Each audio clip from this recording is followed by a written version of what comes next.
سید الانبیاء والمرسلین اما بعد فاعوذ باللہ من الشیطان الرجیم بسم اللہ الرحمن الرحیم۔ الحمدللہ سورہ بقرہ کی آیت نمبر 184 تک کی تفسیر تقریباً بیان ہو چکی ہے۔ اس میں تھوڑی سی بات باقی تھی جس پر انشاءاللہ آج کلام کیا جائے گا۔ اللہ تعالیٰ نے ارشاد فرمایا فمن کان منکم مریضا، پس جو تم میں سے مریض ہو، او علی سفرین، یا کسی سفر پر ہو، فعدۃ من ایام اخر، تو یہ رمضان کے روزوں کی گنتی دوسرے دنوں میں پوری کرنی ہوگی۔ وعلی الذین یطیقونہ، اور ان لوگوں پر جو روزہ رکھنے کی طاقت نہیں رکھتے، فدیۃ، فدیہ ہے، طعام مسکین، یعنی ایک مسکین کا کھانا۔ تو اس پر ہماری گفتگو چل رہی تھی کہ اگر کوئی شخص روزہ رکھنے کی طاقت نہیں رکھتا، اس سے دو مراد ہو سکتے ہیں، یا تو اس سے وہ شخص مراد ہے جو بڑھاپے کی وجہ سے روزہ رکھنے سے عاجز آ گیا ہو، جس کو ہم شیخ فانی کہتے ہیں۔ اور شیخ فانی کا مطلب یہ ہوتا ہے کہ اتنا بڑھاپا طاری ہو جائے اور اس کے ساتھ اتنا ضعف آ جائے، کمزوری آ جائے کہ آدمی روزہ رکھنے پر بالکل قادر نہ ہو، اور نہ اس کے ان رمضان کے گزر جانے کے بعد پھر قوی ہونے کی امید ہو۔ تو ایسے شخص کے لیے اجازت ہوتی ہے کہ وہ روزے نہ رکھے اور روزے کے بدلے فدیہ دے دے۔ اور اسی طریقے سے اگر کوئی مریض ہے اور اسے ایسا مرض لاحق ہو گیا کہ روزہ اسے شدید نقصان دیتا ہے، اور وہ مرض دائمی ہے، مسلسل وہ مرض ہے، رمضان میں ہی ساتھ نہیں ہے بلکہ رمضان کے بعد بھی، بلکہ قوی امید ہے کہ پوری زندگی وہ ساتھ رہے گا، تو اس شخص کے لیے پھر اجازت ہوتی ہے کہ وہ روزہ نہ رکھے، اور اب قضا کا انتظار نہیں کرے گا، نہ قضا وہ کر سکتا ہے کہ بیماری دائمی ہے، تو وہ فدیہ ادا کرے گا۔ اور فدیہ جو یہاں بتایا طعام و مسکین، ایک مسکین کا کھانا ہے۔ ایک مسکین کے کھانے سے مراد صدقہ فطر کی مقدار ہے، یعنی جو بھی آپ گھر میں آٹا کھاتے ہیں اس کے 2 کلو 50 گرام آٹے کی قیمت، یہ صدقہ فطر کی مقدار کہلاتی ہے۔ تو 2 کلو 50 گرام آٹا آپ دے دیں، یہ بھی فدیہ صحیح ہے، یا اس کی قیمت کسی کو دے دیں، شرعی فقیر کو، تو اس طرح فدیہ ادا ہو جائے گا۔ لیکن اس میں مسئلہ یاد رکھیے گا، اگر مثلا کسی بوڑھے کو یہ یقین تھا کہ میرے اس بڑھاپے کے ساتھ جو کمزوری یا ضعف آیا ہے یہ دائمی ہے، اسی طرح کسی مریض نے یہ گمان کیا تھا کہ اس کا مرض دائمی ہے، اب صحیح نہیں ہوگا، اور انہوں نے فدیہ ادا کر دیا، لیکن ادائیگی کے بعد پھر بوڑھے کو توانائی حاصل ہو گئی یا مریض صحت یاب ہو گیا، تو ایسی صورت میں وہ فدیہ اب ان روزوں کا فدیہ نہیں کہلائے گا بلکہ ایک نفل صدقہ ہو جائے گا، اور انہیں روزہ رکھنے پر قدرت حاصل ہو جانے کے بعد پھر روزہ ہی رکھنا ہوگا، یعنی اب یہ قضا کریں گے۔ آگے اللہ تعالیٰ نے ارشاد فرمایا کہ فمن تطوع خیرا، پس جو اپنی طرف سے نیکی میں زیادتی کرے، یعنی نفلی عبادت کرے، فہو خیر لہ، تو یہ اس کے لیے بہتر ہے۔ وَأَن تَصُومُوا خَيْرٌ لَكُمْ إِن كُنتُمْ تَعْلَمُونَ، اور اگر تم روزہ رکھو تو یہ روزہ رکھنا تمہارے لیے بہتر ہے اگر تم جانتے ہو۔ تو یہاں اصل میں اللہ تبارک و تعالیٰ نے چونکہ اوپر مریض اور حالت سفر میں جو شخص تھا اس کے لیے رخصت بیان فرمائی تھی کہ وہ روزہ نہ رکھیں، دوسرے دنوں میں قضا کر لیں، اور یہاں پر اللہ تعالیٰ نے ارشاد فرمایا کہ ایسے لوگوں کے لیے بھی بہتر یہ ہے کہ وہ روزہ رکھ لیں۔ تو گویا کہ ایک تو ہے عزیمت، عزیمت کہتے ہیں کہ جیسے اللہ تبارک و تعالیٰ نے کوئی چیز ہم پر فرض کی، اسے اس کی مکمل شرائط وغیرہ کے ساتھ ان کے تقاضوں کے مطابق بغیر کسی تخفیف کو حاصل کیے ادا کرنا۔ اور ایک ہوتی ہے رخصت۔ رخصت کا مطلب ہوتا ہے کہ بعینہ ہی جس طرح ہم پہ فرض کیا گیا اس طرح عبادت کو ادا نہ کیا جائے، بلکہ جو اللہ تبارک و تعالیٰ نے اس عبادت کے لیے کچھ اور تخفیف رکھی ہو، اس تخفیف سے فائدہ اٹھاتے ہوئے اس عبادت کو کرنا۔ تو رمضان کے اندر فرض روزوں کا ادا کرنا یہ عزیمت ہے، اور حالت سفر میں یا حالت مرض میں ان روزوں کو قضا کر دینا اور بعد میں ان کی قضا رکھنا یہ رخصت ہوتی ہے۔ تو یہ رخصت کا حصول جائز تو ہے، لیکن ہمارے لیے بہتر یہ ہے کہ ہم حالت سفر میں بھی روزہ رکھیں، اور اگر حالت مرض میں مرض کی بہت زیادہ شدت کا گمان نہ ہو تب بھی روزہ رکھنا بہتر ہوتا ہے۔ شہر رمضان الذی انزل فیہ القرآن، رمضان کا مہینہ وہ مہینہ کہ جس میں قرآن کو نازل کیا گیا، ھدی للناس، وہ قرآن جو لوگوں کے لیے ہدایت ہے، وبینات من الہدی والفرقان، اور حق و باطل میں فرق کرنے والی اور ہدایت کی روشن مثالیں یا روشن دلیلیں ہیں۔ تو یہ قرآن جو ہے یہ لوگوں کے لیے ہدایت اس کو قرار دیا، اور حق اور باطل میں فرق کرنے والی اور اسی طرح ہدایت کی روشن دلیل اس کو قرار دیا ہے۔ اللہ تبارک و تعالیٰ نے قرآن عظیم کی یہاں پر مدح بیان فرمائی اور قرآن عظیم کا ایک بہترین فائدہ بیان فرمایا، اور یہ جو ارشاد فرمایا کہ قرآن کو رمضان میں نازل کیا گیا، اس سے مراد یہ ہے کہ یہاں پہ لفظ استعمال ہوا ہے انزلہ، یہ باب افعال سے ہے، انزال سے۔ انزال کا معنی ہوتا ہے یک بارگی کسی چیز کا اوپر سے نیچے اتارا جانا، اور اگر تنزیل کا لفظ استعمال ہو، باب تفعیل کا مصدر استعمال ہو، تو اس کا مطلب ہوتا ہے کہ بتدریج، آہستہ آہستہ کسی چیز کو اوپر سے نیچے اتارنا۔ تو یہاں چونکہ انزلہ باب افعال سے ہے، تو اس کا مطلب یہ ہوگا کہ رمضان کے مہینے میں قرآن کو ایک ساتھ اوپر سے نیچے اتارا گیا، اور یقینی سی بات ہے کہ رمضان کے مہینے میں ایک دم تو دنیا کے اندر پورا قرآن نازل نہیں ہوا تھا، لہٰذا اس کی پھر تعویل یہ کی گئی ہے کہ دراصل لوح محفوظ سے آسمان دنیا پر قرآن ایک ساتھ نازل کیا گیا، اور اس کے بعد تنزیل کا معاملہ شروع ہوا کہ پھر دنیا کے اندر بتدریج آہستہ آہستہ قرآن عظیم کو نازل کیا گیا، اور تقریباً 23 سال کی طویل مدت میں قرآن پاک کی تکمیل ہوئی ہے، کیونکہ ہمارے نبی کریم صلی اللہ علیہ وسلم کی عمر مبارک 63 سال ہے۔ 40 سال تک آپ نے اعلان نبوت نہیں فرمایا تھا، اعلان نبوت کرنے کے بعد پھر 23 سال باقی بچتے ہیں، اس میں مسلسل قرآن پاک نازل ہوتا رہا، اور اس طرح پورے قرآن کی تکمیل ہوئی۔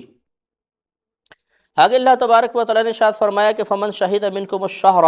پس تم میں سے جو اس مہینے کو پائے یا اس مہینے میں حاضر ہو، فلیصم ہو، تو اسے چاہیے کہ وہ اس کا روزہ رکھے۔ تو یہاں پر دو باتیں بہت قابل توجہ ہیں۔ ایک بات تو یہ کہ جیسے پہلے ابھی آپ کو بتایا تھا اوپر کہ وعلی الذین یطیقونہ فدیۃ طعام مسکین میں ایک تفسیر یہ تھی کہ جو روزے کی طاقت رکھتے ہیں وہ بھی فدیہ ادا کر سکتے ہیں، اور اس کی پھر تفسیر یہ کی گئی تھی کہ یہ شروع اسلام کے اندر معاملہ تھا کہ جب نیا نیا روزہ فرض ہوا تو بعض لوگوں پر روزہ رکھنا بہت زیادہ گراں تھا، تو اس وقت شریعت نے اجازت دے دی تھی کہ وہ چاہیں تو روزہ رکھیں اور چاہے تو فدیہ ادا کر دیں۔ پھر بعد میں جب لوگ اس معاملے میں پختہ ہو گئے تو پھر یہ والا حکم ہے، یعنی یہ ناسخ آیت بن جائے گی کہ جس نے اس مہینے کا روزہ رکھا، اس مہینے کو پایا، وہ ضرور اس میں روزہ رکھے، لہٰذا اس دوسری آیت کو ہم ناسخ مان لیں گے۔ اور بالفرض اگر وہ پہلے والی کے اندر ہم وہ والا تفسیر نہ کریں بلکہ یہاں پہ لا یطیقونہ کریں، یا باب افعال سے اس کو مانیں اور سلب ماخذ والا معنی لیں، اس کا خاص استعمال کریں جس کا معنی یہ ہوگا جن کی طاقت سلب کر لی گئی ہو، یعنی وہ شیخ فانی یا مریض ہے تو وہ فدیہ ادا کر سکتے ہیں، تو پھر اس کو ہم ناسخ نہیں مانیں گے۔ اب یہ اللہ نے ارشاد فرمایا کہ جو تم میں سے اس مہینے کو پائے یا اس مہینے میں حاضر ہو تو وہ اس کا روزہ رکھے۔ یہاں پہ 2-3 مسئلے جاننا بہتر رہے گا۔ ایک یہ کہ بعض اس دنیا میں علاقے ایسے ہیں جن میں 6 مہینے رات رہتی ہے، 6 مہینے دن۔ تو مثلاً اب اگر 6 مہینے رات رہی تو رمضان کا مہینہ پورا جو مطلب دن کے اندر روزہ رکھنا ہوتا ہے وہ تو وہاں پایا ہی نہیں گیا، اور اگر دن کے اندر 6 مہینے دن رہا تو پھر رات کا موقع نہیں آیا جس میں سحری وغیرہ کریں اور روزہ بند کرنا کھولنے کا مسئلہ سمجھ میں آئے، لہٰذا فرمایا گیا کہ ایسے لوگ جو اس قسم کا مہینہ پائیں وہ اپنے ایسے مقام پر پائیں، وہ اپنے اطراف میں کوئی اسلامی سلطنت دیکھیں کہ وہاں پر اوقات کیا ہیں، یعنی روزہ وغیرہ کے اوقات، اس کے مطابق اپنے یہاں کے جو مثلا 6 مہینے کا دن ہے، پورا دن ہی نکلا ہوا ہے، لیکن وہ اپنی گھڑی وغیرہ سیٹ کر سکتے ہیں اور اس ٹائم کے اندر کم از کم وہ مثل روزہ دار رہیں۔ روزہ رکھ لیں تو بہت ہی اچھی بات ہے، لیکن چونکہ ان کے پاس یہ مہینہ حاضر نہیں ہو رہا اور شرط یہ ہے کہ جو اس مہینے میں حاضر ہو وہ روزہ رکھے گا، لہٰذا ان پہ روزہ فرض تو نہیں ہوگا، لیکن بہتر ہے کہ اتنا وقت کا حساب کر کے وہ مثل روزہ دار کے رہیں یا روزہ رکھ ہی لیں۔ ایک اس میں مسئلہ یہ ہے کہ مثال کے طور پہ کوئی باہر سے کسی ہمارے ملک میں آیا یا مثلا کسی بھی ملک میں گیا، اور صورت یہ تھی کہ جس مقام پہ پہلے وہ تھا وہاں پر عید کا دن ہے، لیکن جب دوسرے مقام پر پہنچا تو وہاں ابھی رمضان کا مہینہ چل رہا تھا، 28واں 29واں روزہ تھا، تو اب یہ شخص کیا کرے؟ اس طرف اگر دیکھتے ہیں تو عید آ چکی ہے، اس نے عید منائی، پھر یہاں سے وہاں پر پہنچا اور دوسرے مقام پہ پہنچتا ہے تو یہ حکم متوجہ ہوتا ہے کہ تم میں سے جو رمضان کا مہینہ پائے تو اسے چاہیے کہ روزہ رکھے۔ ایسی صورت میں حکم یہ ہوتا ہے کہ پہلے اس طرف دیکھا جائے گا کہ جہاں پر اس نے عید کی ہے وہاں پر روزے پورے 30 ہوئے تھے کہ نہیں۔ اگر تو 30 پورے روزے ہو گئے تھے تو لازم بات ہے کہ 31 کا مہینہ تو ہوتا نہیں، اس لیے 31 روزے تو ہوں گے نہیں۔ اب اس کے لیے حکم یہ ہوگا کہ دوسرے مقام پر آ کر یہ ان جتنے بھی دن روزے کے ہیں انہیں روزے داروں کی طرح گزارے، روزہ نہیں رکھے گا، روزے داروں کی طرح گزارے۔ اور اگر روزہ رکھنا بھی چاہے تو بہرحال رکھ سکتا ہے، لیکن اس کے اوپر فرض نہیں ہے۔ اور دوسری صورت یہ ہے کہ اس نے یہاں پر 29 روزے پائے، ایک روزہ ابھی باقی ہے، یا 28 کا بالفرض اگر مہینہ ہوا اور 2 روزے، ویسے تو 29 کا ہی مہینہ ہوتا ہے، 29 یا 30 کا، تو مثلا ایک روزہ اگر اس کا باقی ہے اور یہ دوسرے مقام پہ پہنچا اور وہاں رمضان چل رہا تھا، تو اب اس پر یہ فرض ہوگا کہ یہاں کا یہ روزہ رکھے گا تاکہ وہ تعداد گنتی پوری ہو جائے۔ تو اگر 29 یہاں رکھے تھے تو یہاں پہ یہ 28 رکھے تھے، تو 2 روزے یہاں پر آ کے رکھے، اگر مل گئے مثلا تو 30 روزے اپنے پورے کرے گا، یہ فرض ہے۔ اور ایک صورت یہ ہے کہ کسی اور مقام پہ مثال کے طور پر اس مقام پر تھا تو ابھی 28 روزے ہوئے تھے مثال کے طور پر، دوسرے مقام پر جب وہ سفر کر کے پہنچا تو وہاں عید تھی، تو اب یہاں پر تو حکم متوجہ تھا کہ تم نے رمضان کا مہینہ پایا تو روزے رکھو، اور دوسرے مقام پہ جب وہ پہنچا تو وہاں پر عید تھی۔ تو یاد رکھیں کہ جس مقام پہ انسان پہنچتا ہے حکم وہیں کا ہوتا ہے، وہیں کے مطلب طلوع اور غروب آفتاب کا یا چاند کے نکلنے ڈوبنے کا اعتبار ہوتا ہے، لہذا جب اس مقام پہ پہنچا تو عید تھی، تو اب یہ روزہ نہیں رکھ سکتا کیونکہ عید کو روزہ رکھنا حرام ہوتا ہے۔ اب یہاں چونکہ 28 ہوئے تھے تو کم از کم 29 یا 30 تو اس کو رکھنے تھے، لہٰذا اب وہاں کا معلوم کرے کہ کتنے روزے ہوئے ہیں۔ اگر اس مقام پہ 29 یا 30 ہوئے ہیں تو اس کو اندازہ ہو جائے گا کہ میرے ایک روزہ یا 2 روزے چھوٹے ہیں، تو اب یہ بعد میں ان روزوں کی قضا ادا کرے گا۔ تو یہ چند مسائل ذرا ذہن میں رکھنے چاہیے۔ پھر اللہ تبارک و تعالیٰ نے سابقہ حکم کو دوبارہ دہرایا، وَمَنْ كَانَ مَرِيضًا أَوْ عَلَى سَفَرٍ، اور جو شخص تم میں سے مریض ہو یا سفر پر ہو، فَعِدَّةٌ مِّنْ أَيَّامٍ أُخَرَ، تو اس پر دوسرے دنوں میں گنتی کا پورا کرنا لازم ہوگا۔ یرید اللہ بکم اليسر ولا یرید بکم العسر، اور اللہ تبارک و تعالیٰ تمہارے ساتھ آسانی کا ارادہ فرماتا ہے اور تمہارے ساتھ کچھ سختی کا ارادہ نہیں کرتا ہے۔ وَلِتُكْمِلُوا الْعِدَّةَ وَلِتُكَبِّرُوا اللَّهَ عَلَى مَا هَدَاكُمْ وَلَعَلَّكُمْ تَشْكُرُونَ، اور اللہ تبارک و تعالیٰ نے یہ جو دوسرے دنوں میں گنتی پوری کرنے کا حکم دیا اور ابھی رخصت دی ہے، اس لیے تاکہ تم تعداد کو پورا کر لو، جو روزوں کی تعداد ہے انہیں پورا کر لو، اور تاکہ تم اس چیز پر اللہ تبارک و تعالیٰ کی بڑائی بیان کرو جس کی طرف اس نے تمہیں ہدایت عطا فرمائی ہے، اور تاکہ تم شکر گزار ہو جاؤ۔ تو یہاں اللہ تبارک و تعالیٰ نے جو رخصت عطا فرمائی اس کے کئی اغراض و مقاصد بیان کیے ہیں۔ ویسے تو یہ بات یاد رکھیے گا کہ اللہ تبارک و تعالیٰ کا کوئی بھی فعل کسی غرض سے وابستہ نہیں ہوتا، یعنی ایسا نہیں ہوتا کہ کوئی پہلے غرض پیدا ہو اور وہ اللہ تعالیٰ کو غرض مجبور کرے کہ اللہ تعالیٰ کوئی فعل کرے۔ اس لیے کہ جب انسان یا کوئی بھی کسی غرض کی وجہ سے کام کرتا ہے تو گویا کہ وہ اس فعل میں اس غرض کا محتاج تھا، اور اللہ تبارک و تعالیٰ محتاجی سے پاک و صاف ہے۔ لہذا یہ صرف سمجھانے کے لیے آپ کو عرض کر رہے ہیں کہ اللہ تبارک و تعالیٰ نے جو رخصت عطا فرمائی اس کے کئی مقاصد تھے۔ ان میں سے ایک تو یہ کہ اللہ تبارک و تعالیٰ انسانوں پر ایک ماں سے بلکہ کروڑوں ماؤں سے زیادہ مہربان ہے، تو اللہ تعالیٰ نے ہماری آسانی کے لیے، سہولت کے لیے یہ معاملہ کیا اور ہم سے تنگی کو دور کیا۔ دوسرا یہ کہ تاکہ ہم تعداد کو پورا کر لیں، اور روزے رکھنے کی جو برکات کسی شخص کو حاصل ہو رہی ہیں اور اس عذر کی وجہ سے وہ ان برکات سے وقتی طور پہ محروم ہوا، تو بعد میں ان برکات کو حاصل کرنے میں کامیاب ہو جائے۔ اور اس لیے کہ اللہ تبارک و تعالیٰ نے جب تم پر ایک احسان فرمایا تو ضرور تم اللہ تبارک و تعالیٰ کو اپنا معبود حقیقی سمجھ کر اور ایک کرم نوازی والی ذات سمجھ کر ضرور اس کی بڑائی بیان کرو گے، اور تم اس کا شکر ادا کرو گے کہ اس نے ہمیں آسانیاں دیں۔ تو ان تمام مقاصد کے لیے اللہ تبارک و تعالیٰ نے یہ آسانی عطا فرمائی۔ آگے ارشاد ہوتا ہے کہ وَإِذَا سَأَلَكَ عِبَادِي عَنِّي فَإِنِّي قَرِيب، اور اے حبیب کریم صلی اللہ علیہ وسلم، جب آپ سے میرے بندے میرے بارے میں سوال کریں تو آپ فرما دیجئے کہ بے شک میں قریب ہوں۔ مسئلہ یہ ہوا تھا کہ نبی کریم صلی اللہ علیہ وسلم سے سوال ہوا کہ اللہ تبارک و تعالیٰ کہاں ہے،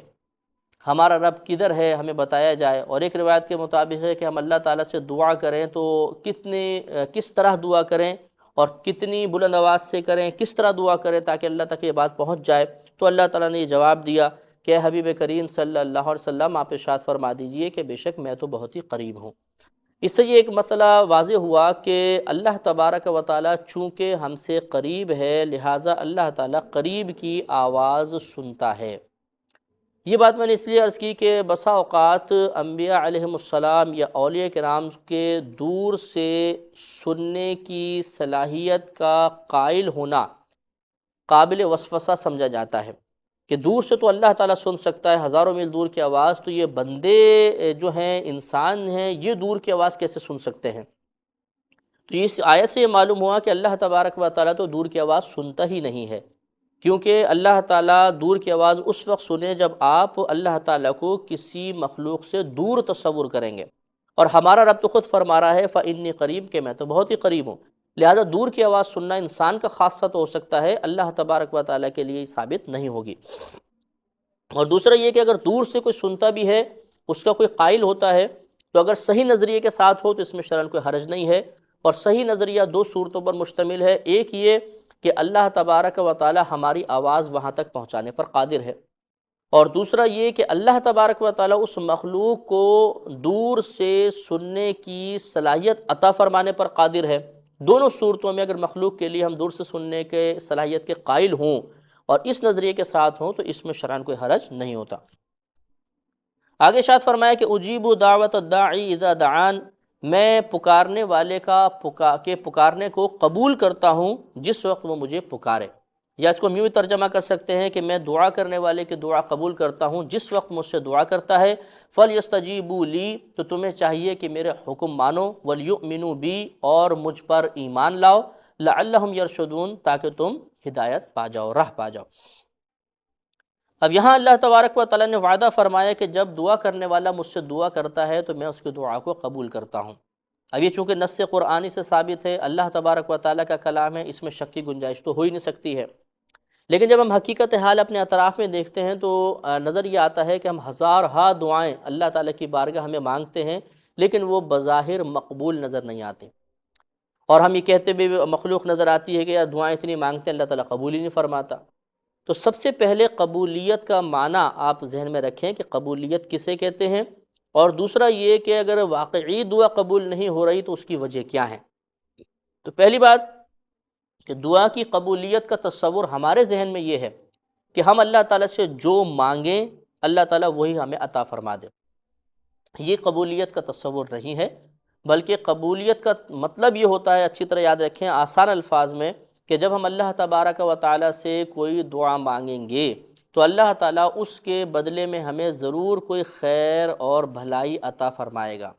تو اگر اس کے بدلے میں کوئی خیر اور بھلائی حاصل ہو جائے تو ہم کہیں گے دعا قبول ہو گئی، اور کوئی خیر اور بھلائی حاصل نہیں ہو رہی تو ہم کہیں گے کہ دعا مقبول نہیں ہوئی۔ اس پر ابھی کچھ کلام باقی ہے، انشاءاللہ اگلے پروگرام میں اس پر مزید کلام کیا جائے گا۔